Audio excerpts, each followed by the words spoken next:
করতাছি না, আমরা হাক করতাছি না কিছু, আমরা এডে যে কোনো ঘটনা ঘটার পর মানুষ পুলিশকে দোষারোপ করে। পুলিশ করছিল কি? পুলিশ কোথায় ছিল?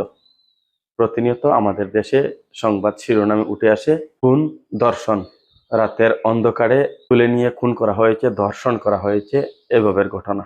শিলচর থেকে একটি ভিডিও ভাইরাল হচ্ছে ঠিক এ সময়ে, বিভিন্ন সামাজিক যোগাযোগ মাধ্যমে ঘোরাঘুরি করছে আজ সকাল থেকে। ভিডিওটি আমারও দৃষ্টিগোচর হয়। এখানে দেখা যায় রাতের অন্ধকারে একজন যুবক এবং একজন যুবতী রাস্তার পাশে শিলচর চার্চ রোডে, সেটা দেখে কর্তব্যরত পুলিশ কর্মীরা যারা রাতে টহল দিচ্ছিলেন তারা সেখানে যান এবং এখানে দাঁড়িয়ে থাকার কারণ জিজ্ঞেস। তখনই মেয়ে আর ছেলে যে দুইজন সেখানে ছিল তাদের মধ্যে থেকে মেয়েটি পুলিশের দিকে তেড়ে আসে। সে বলতে চায় তার বয়স এখন 21, সে যা কিছু করতে পারে, সে স্বাধীন দেশের নাগরিক, পুলিশের জিজ্ঞেস করার কিছুই নেই। স্বাধীন দেশে রাতে এভাবে ঘটনা, অনেক সময় মেয়েদেরকে তুলে নিয়ে ধর্ষণ করা হয়, তারপর হত্যা করে ফেলা হয়, তার পরবর্তীতে জবাবদিহি করতে হয় পুলিশকে।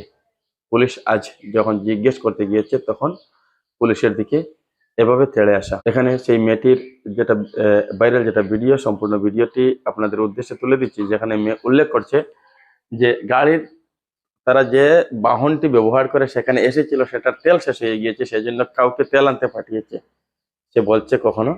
আর আবার বলছে যে তার বয়স এখন 21, সে স্বাধীন দেশের নাগরিক, সে যা কিছু করতে পারে, সেখানে পুলিশের কি?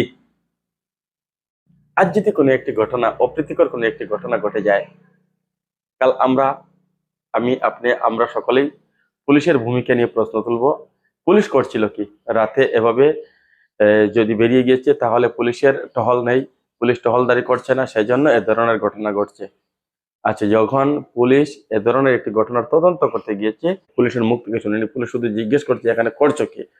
তো এখানে করছো কি সে বিষয়টি পুলিশ জিজ্ঞেস করতে পারে। আর গভীর রাতে একজন মেয়ে একজন ছেলে তারা কি করছে সেটা পুলিশের কর্তব্যের মধ্যে পড়ে। পুলিশ জিজ্ঞেস করাতেই কিন্তু এভাবে তেড়ে আসা, সেটা কিন্তু কোনোভাবেই গ্রহণযোগ্য নয় বলে আমি মনে করি। ঠিক এ সময়ে সামাজিক যোগাযোগ মাধ্যমে বিভিন্ন ধরনের যুব সমাজ সহ বিভিন্ন সমাজ থেকে ঠিক এ ঘটনার পক্ষে বিপক্ষে ঝড় উঠছে। আমরা ঘটনার যেটা সত্যতা সেটা যাচাই করিনি, এখনো পর্যন্ত পুলিশের পক্ষ থেকে সে বিষয়ে আনুষ্ঠানিক কোনো বিবৃতিও আমরা পাইনি। তো ঘটনা যদি এভাবে হয়ে থাকে তাহলে বর্তমান সময়ে যেটা স্বাধীনতা আমাদের, সেই স্বাধীনতা ঠিকই আছে, আমরা স্বাধীন দেশের নাগরিক, কিন্তু রাতে এভাবে ঘোরাফেরা করা বা মেয়েদের ক্ষেত্রে বিশেষ করে মেয়েরা ঠিক এ সময়ে নিরাপদে ঘোরাফেরা করুক, স্বাধীন দেশের নাগরিক, সেটা আমরাও চাই।